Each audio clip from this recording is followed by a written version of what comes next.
Git, obrigado amigos todos, amigas em sua maioria, como sempre, por estarem aqui juntos nessa reunião. Acho que tem que começar, de fato, agradecendo, Git, a Deus por você estar aqui com a gente. Muito obrigada.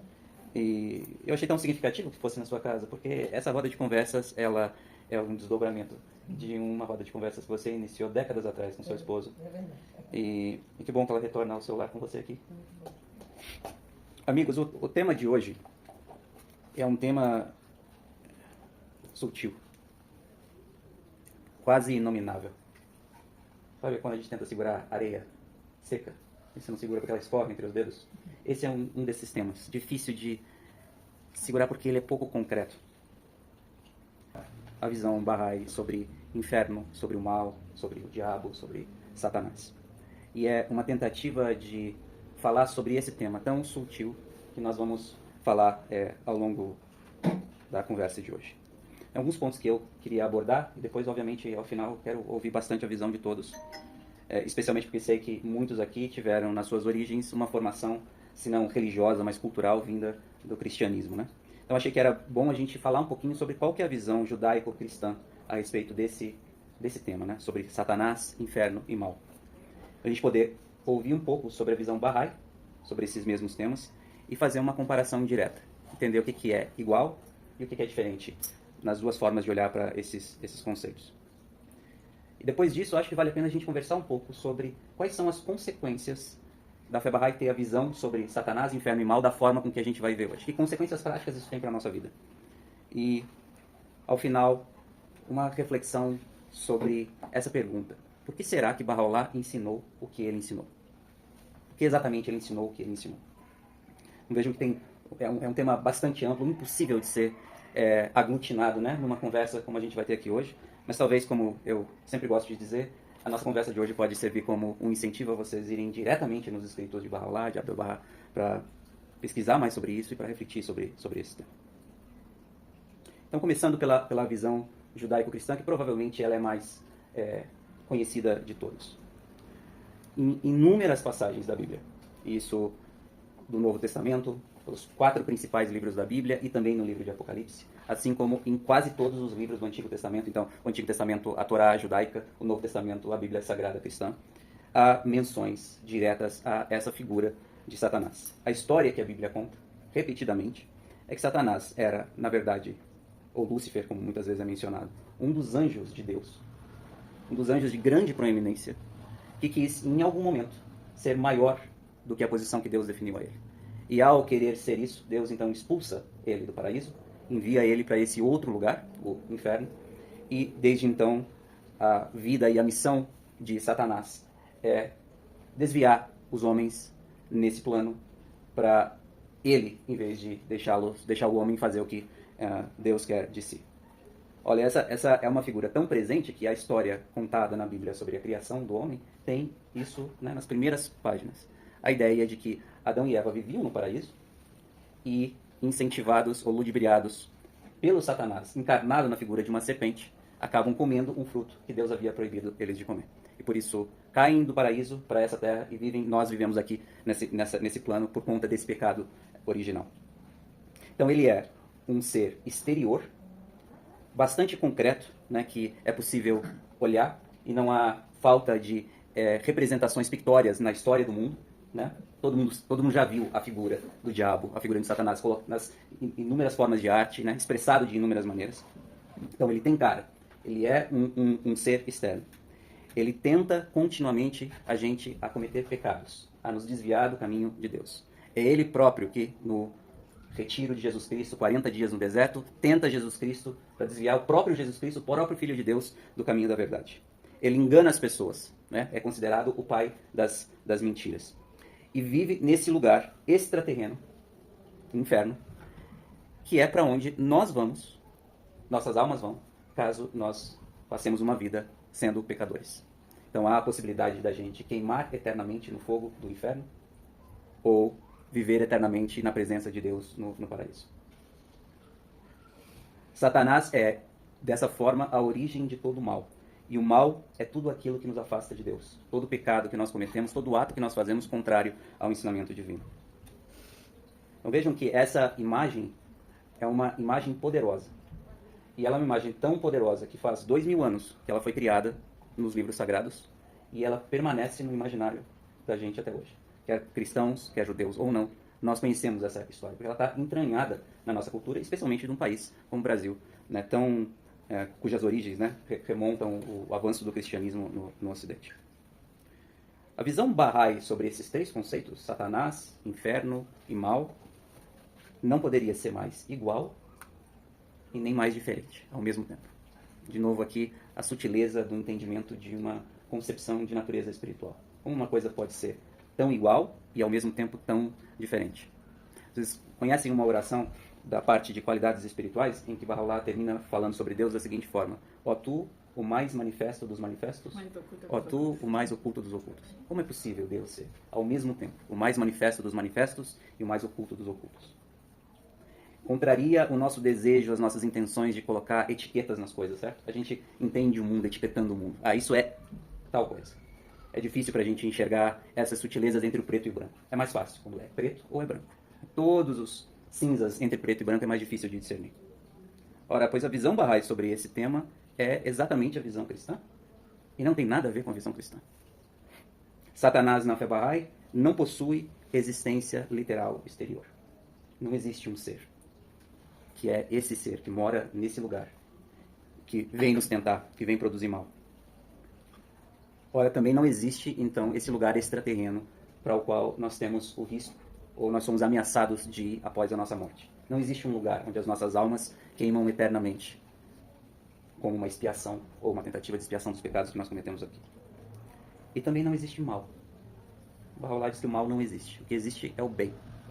Assim como não existe sombra. A sombra é simplesmente a ausência da luz. Então não existe mal positivo.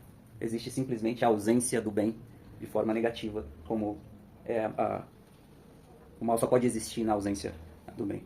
Então, de fato, aqui, se não existe Satanás como um ser, não existe inferno como um lugar, e o mal não existe porque é a ausência de bem, é, de certa forma, completamente diferente da visão cristã.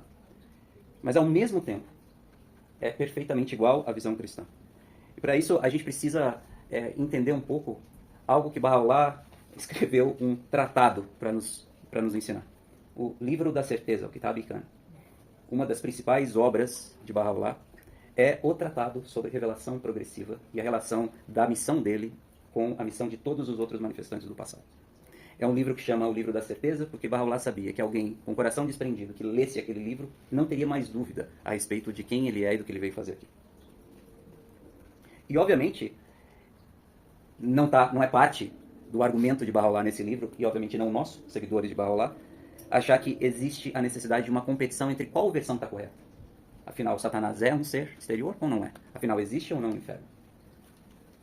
Nós precisamos entender, de acordo com Baha'u'lláh, a função dos manifestantes como educadores, que vêm educando a humanidade de tempos em tempos, desde que o homem foi criado aqui. E talvez para a gente entender isso melhor,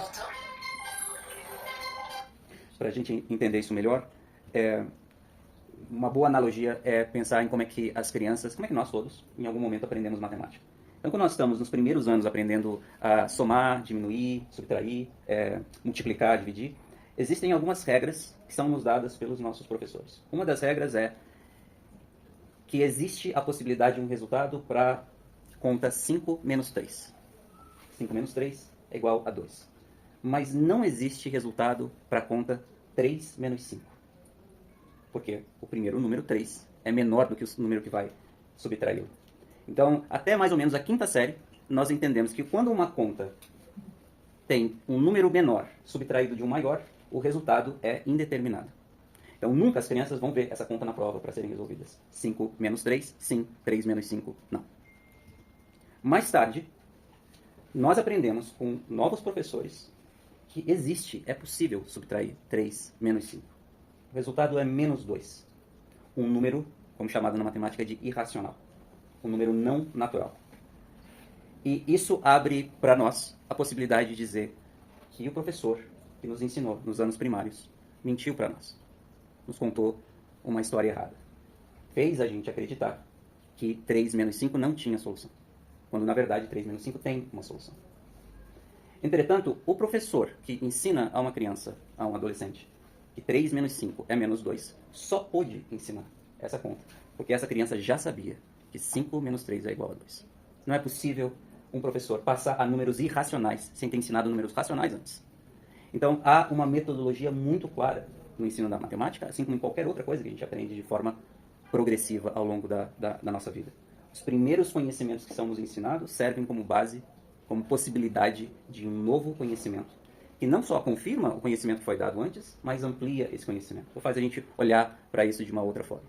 Então, nós sabíamos que existiam números infinitos depois do zero, e a gente passa agora a entender. Também existem números infinitos antes do zero. Essa é a mesma ideia de por que o ensinamento sobre Satanás, inferno e mal são tão diferentes entre o que Cristo ensinou e o que Bahá'u'lláh ensina hoje. Na época, era necessário a uma humanidade que tinha um grau de evolução muito inferior ao que a humanidade possui hoje. Era absolutamente necessário a imagem vívida na cabeça das pessoas quanto aos riscos que todos nós corríamos. Os riscos de sermos assediados por um ser exterior que vinha para nos desviar do caminho. Isso era necessário a ponto de estar, como a gente falou, se tornado algo tão pictório e está gravado na nossa mente coletiva. Entretanto, 2000 anos depois, a humanidade evoluiu e é capaz de entender essa mesma verdade, esse mesmo risco que nós corremos, de uma forma muito mais sutil, com níveis de abstração que eram impossíveis para um homem e para uma mulher 2000 anos atrás. O ensinamento, então, é o mesmo, porque a gente vai ver, em ambos os casos, o que está sendo alertado é um risco de nós nos afastarmos de Deus. Esse risco é um risco real, mas antes ele era causado por um ser externo. Hoje, nós vamos ver, ele é causado por nós mesmos. Porque eu já ouvi, quando as pessoas sabem pela primeira vez, quando estão começando a estudar a fé Bahá'í, que Bahá'u'lláh diz que não há Satanás, não há inferno. Então, tem uma alegria no coração de muitas pessoas que têm um entendimento mais moderno a respeito dessas crenças. Dizer, olha como essa religião é incrível e moderna. Ela diz que não tem Satanás e não tem inferno. E eu gosto de dizer, mas calma. Não tem Satanás e não tem inferno, mas isso não quer dizer que a gente não corre o mesmo risco que um homem de 2000 anos atrás corria. Que nós, como seres humanos, sempre corremos desde da nossa invenção, da nossa criação. Bahá'u'lláh nos ensina que o homem foi criado com duas naturezas em simultâneo. Existe uma natureza nossa, que é uma natureza inferior e conectada à matéria, ao material, e há uma natureza superior, conectada à vida do espírito, da nossa alma. Essa natureza inferior é o estado que todos nós vivemos e começamos a viver quando nós nascemos nesse mundo. E a natureza espiritual superior é o destino para o qual nós fomos criados. Então, um é a origem, o outro é o destino. Dado que, se nós queremos dar expressão à nossa natureza inferior material, isso significa, é a mesma coisa de dizer que nós queremos ir para trás, involuir, ou ficar parado. Não quero sair daqui. Né? A ideia de que seria maravilhoso se a gente pudesse ter uma vida eterna nesse plano. Né? E estamos cada vez mais tentando aumentar a vida nesse plano, como se fosse uma coisa maravilhosa da gente se ter, né? Uma vida sem fim nesse plano. Quando nós nos ligamos à nossa natureza superior, então naturalmente a gente está conectado com a ideia de progredir, de ir para o destino para o qual nós fomos criados. Ora, ambas as naturezas foram criadas por Deus, porque não existe nada que não tenha sido criado por Deus. Ambas as naturezas foram criadas por Deus. Então a gente não pode se referir necessariamente à nossa natureza inferior como uma natureza ruim, como uma natureza perversa. Ela existe em nós por uma função. Abdu'l-Bahá, inclusive, dá um exemplo maravilhoso. Ele diz, o veneno de um escorpião é algo ruim? Ele falou, para avaliar se algo é bom ou ruim, é preciso estabelecer uma referência. O veneno do escorpião, na referência do escorpião, é algo maravilhoso. Ele vive por causa desse veneno, porque ele se defende com esse veneno, ele se alimenta com esse veneno, ele só é capaz de existir porque foi dado a ele, um serzinho desse tamanho, a possibilidade de ter veneno. Para um ser humano. Se a referência for um ser humano, então esse veneno é uma coisa muito, muito, muito ruim. Então Abdu'l-Bahá nos leva a refletir que a ideia de bem e de mal precisa de um referencial. E nesse caso em específico, essa natureza inferior, ela não é necessariamente mal, mas ela é um dado da realidade do ser humano. Todos nós temos essa natureza inferior e essa natureza superior. Então isso não significa dizer que nós não temos a possibilidade de sermos assediados por um ser exterior, mas podemos ser assediados por um ser interior. Então, eu trouxe 4 pequenos trechos em que Baha'u'lláh se refere a essa figura malévola, e algumas vezes mencionando o próprio nome Satanás. Na Epístola do Fogo, que é um dos escritos mais comoventes escritos por Baha'u'lláh, uma epístola em que ele passa 90% do texto dessa epístola lamentando a condição da humanidade e a condição dele próprio, lamentando a Deus. Um desses lamentos ele diz: os sussurros de Satanás instalaram-se em cada criatura. Os sussurros de Satanás instalaram-se em cada criatura. Em uma oração, tá, em todos os livros de oração da parte de amanhecer, Baha'u'lláh escreve o seguinte pedido: preserva-nos contra aqueles que se fizeram manifestantes do ente mal que sussurra nos corações dos homens. Ente mal que sussurra nos corações dos homens. Em outra epístola ele diz: as investidas dos desejos egoístas que sussurram nos peitos dos homens. E por fim, um conselho de Baha'u'lláh: não sigais as inclinações de vossos próprios desejos, nem os sussurros do ente mal em vossas almas. Então, a ideia de que esse ente mal vive conosco, né? 2 coisas muito importantes desses textos.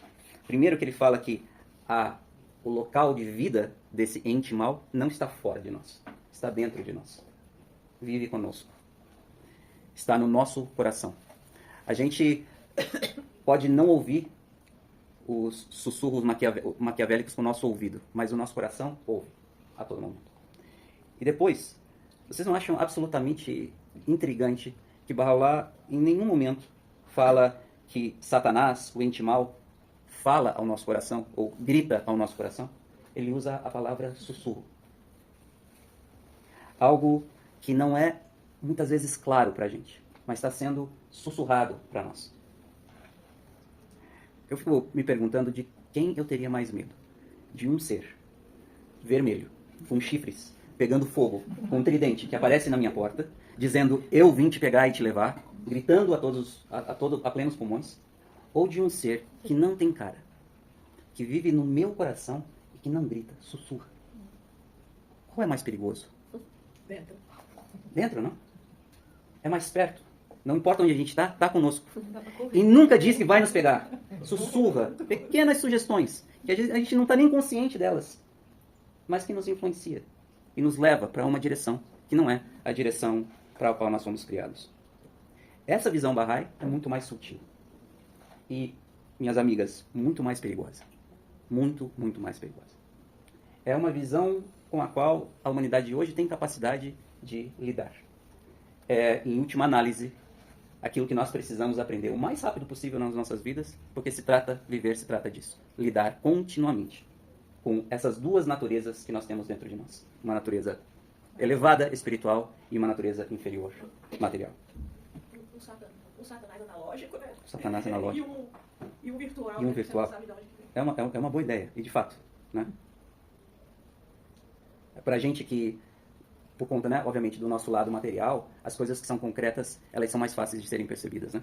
Existe um pequeno parênteses incentivado pelo seu comentário. Existem estudos da economia comportamental de que é muito mais difícil uma pessoa exposta diante de um mesmo produto, comprar esse produto, se ela tiver que pagar com dinheiro vivo versus passar o cartão de crédito. O dinheiro vivo é concreto, e você vê essa concretude saindo da sua mão. O cartão de crédito é esse dado invisível. É mais fácil apertar 3 ou 4 botões e colocar a senha. Você não sente. E esse é o motivo que na economia comportamental explica porque que 70% dos brasileiros estão endividados hoje, né? A gente vive com essas facilidades digitais que nos enganam. Então, de fato, é mais perigoso a falta de concretude. Se nós acreditarmos na visão que Baha'u'lláh nos deu sobre o que é Satanás, inferno e mal, então isso tem consequências práticas para a nossa vida. E eu queria falar de algumas dessas consequências. Talvez 5 consequências práticas de natureza individual e 2 de natureza coletiva. Vocês já falaram em algum momento da vida para si ou para os outros essa ideia de eu sou assim, sempre fui assim, vou continuar sendo assim? Aqueles certos elementos da nossa identidade que nós olhamos e dizemos isso é imutável. A pessoa é desorganizada. Sempre fui desorganizada, sou desorganizada e serei desorganizada. Né? A próxima vez que cada um de nós disser isso, queria que a gente fizesse de imediato uma reflexão.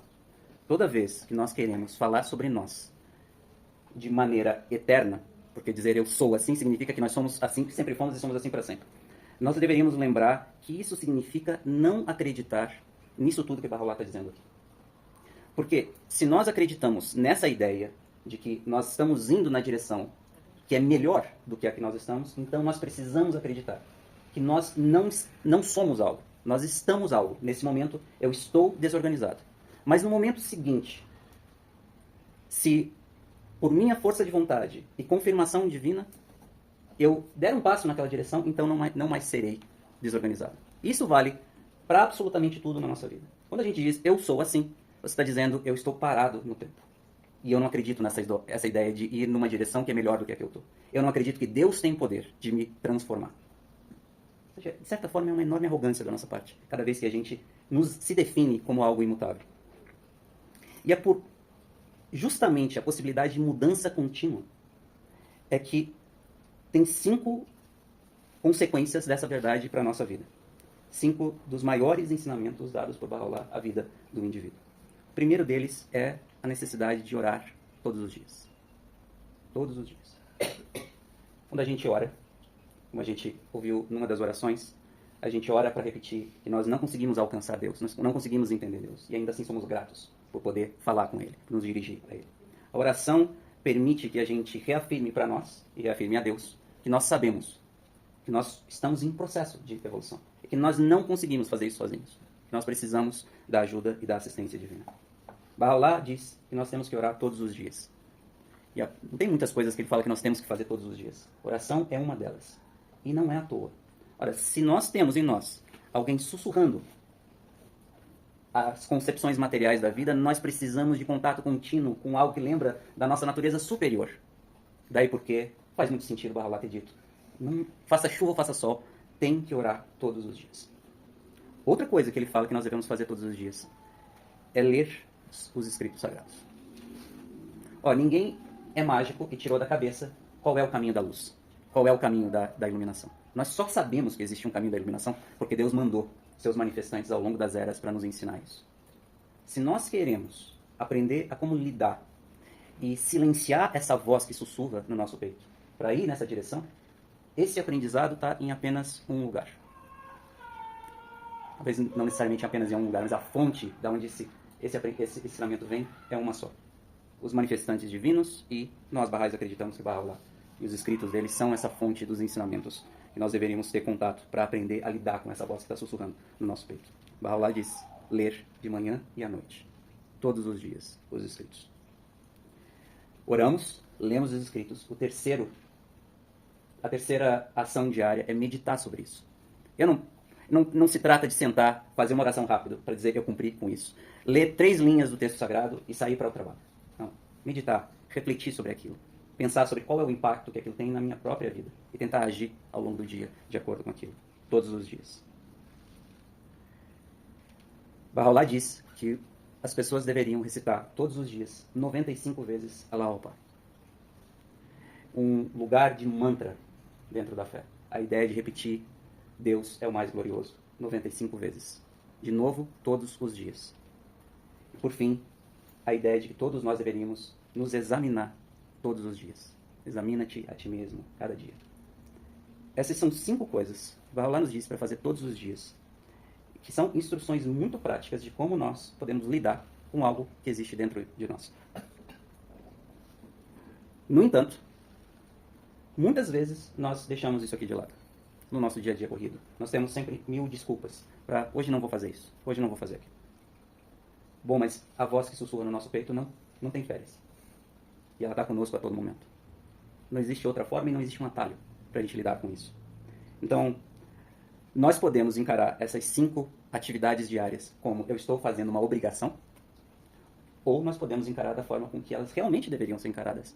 Eu estou aprendendo a lidar com esse lugar inferior, para que o lugar superior em mim possa, de fato, se manifestar. Mesmo com tudo isso sendo feito, nós ainda assim vamos ser alvejados, vamos ser assaltados por essa voz interior. Então, Baha'u'lláh nos deu mais 2 coisas que nós podemos fazer com outras pessoas. A primeira delas é consultar. Baha'u'lláh diz que nós deveríamos consultar sobre todas as coisas. Nós, os Baha'is, não usamos ainda a consulta para todas as coisas. A gente usa em algumas instâncias, em alguns momentos muito importantes, mas Baha'u'lláh não diz que nós deveríamos usar só quando é muito importante. Diz que a gente deve consultar sobre todas as coisas. É a ideia de que nós deveríamos ter menos certezas a respeito das nossas decisões e das nossas opiniões. E submeter o que nós pensamos a pessoas ao nosso redor em quem nós confiamos. Então, eu tenho uma dúvida a respeito de algo que eu tenho pensado. Eu já fiz oração, eu meditei, eu li. Ainda assim, não consigo. Então, eu quero sentar para falar com Maria Teresa sobre isso. E talvez Maria Teresa, inspirada, tenha algo a me dizer que resolve o meu problema. Que me dá uma perspectiva diferente. Que aprende com essa nova perspectiva. Sobre todas as coisas, consultar sobre todas as coisas. Nós fazemos muito pouco ainda isso. E depois, o serviço. A única forma segura de nós continuamente nos lembrarmos dessa face superior que nós temos é quando nós estamos fazendo algo de forma desapegada para outro, para o nosso próximo, para outras pessoas. Quando nós estamos na nossa vida, ocupados com o nosso trabalho, com os nossos afazeres, com as nossas preocupações, isso tudo é o ambiente onde esses sussurros crescem. Quando nós estamos na arena do serviço, ocupando o nosso tempo, preocupando o nosso coração com o outro, com o mundo ao nosso redor, essa é a arena em que esses sussurros vão se calando. E a nossa natureza mais superior pode falar. Então, 5 coisas práticas individuais e 2 que são coletivas. Orar, ler os escritos, meditar, Allahopá e autoexame, se autoexaminar. E coletivamente, consultar e servir. Essa é também, por fim, a reflexão sobre a natureza dos ensinamentos de Baha'u'lláh. Em uma das palavras ocultas, a primeira obra de fato relevante escrita por Baha'u'lláh, escrita por ele, revelada por ele, antes de ele dizer que era manifestante divino, é, nas palavras dele, o resumo, a quintessência das religiões do passado na veste da brevidade. Então ele basicamente resume tudo o que foi dito nas escrituras do passado e coloca num livro que tem essa espessura. Eu queria convidar todos, hoje à noite, se estiverem cansados, amanhã de manhã, como parte da ideia de ler os escritos todos os dias, que abram um livro Palavras Ocultas. Se não tiverem o livro, tem na internet. Leiam algumas. Sobre essa referência que nós estamos conversando hoje. Nós somos seres que temos uma natureza inferior e superior, e Deus nos manda os mensageiros para nos ensinar a lidar com isso, para nos permitir que nós avancemos. Eu tenho certeza que vocês vão ver essa verdade estampada em basicamente todas as palavras ocultas escritas por Baha'u'lláh. Esse é o cerne fundamental da ideia da vinda dos manifestantes. Em uma delas, Baha'u'lláh diz, assumindo a posição do próprio Deus: amei tua criação, por isso te criei. A ideia de que nós éramos uma concepção na mente divina. E ele foi capaz de amar essa concepção antes de nos criar. E ao nos criar, imediatamente se fez pai e disse, como pai, preciso educar. E mandou a nós, os manifestantes.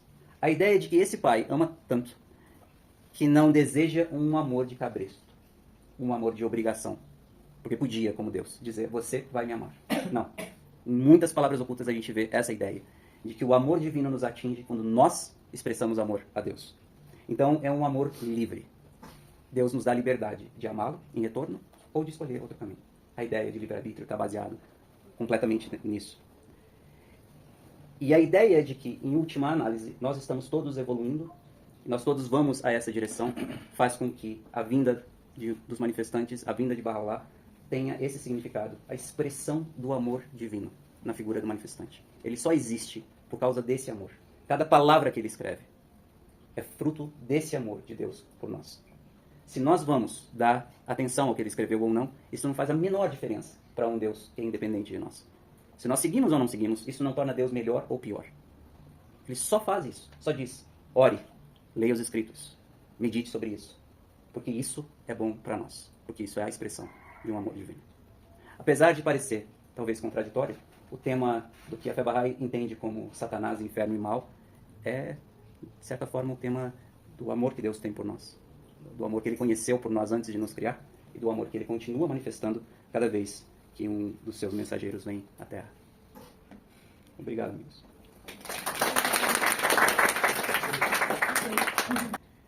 Por conta disso, é um dos temas que você vê nos escritos Baha'ís sendo falado de forma metafórica, tentado explicar e muitas vezes próprio Bahá'u'lláh e Ador Bahá, quando tentam explicar sobre esse tema, diz, mas essas são algumas provas. A realidade disso, de fato, você precisa conhecer no seu coração. O tema e o título, bastante